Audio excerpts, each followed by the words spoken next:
जैसे शंकर भगवान से हो सही माने ले हमरो के जान से। हाँ, गौरा के नाता जैसे शंकर भगवान से हो सही माने ले हमरो के जान से। खुशी में मगन होके पाव भरतिया गाँव के पोखरवा पर बरतिया दिया माई तोर पतोहिया रे छठ करतिया माई तोर पतोहिया रे छठ करतिया।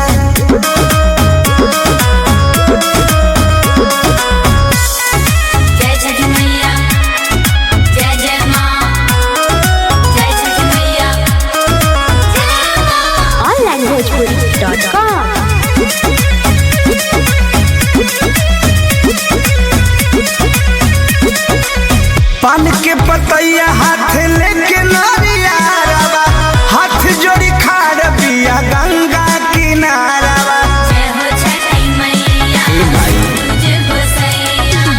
पान के पतैया हाथ लेके नारियारवा हाथ जोड़ी खाड़ बिया गंगा किनारवा।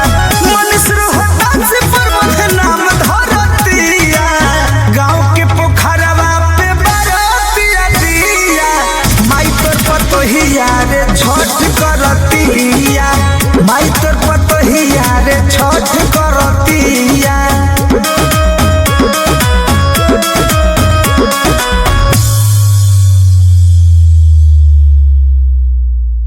onlinebhojpuri.com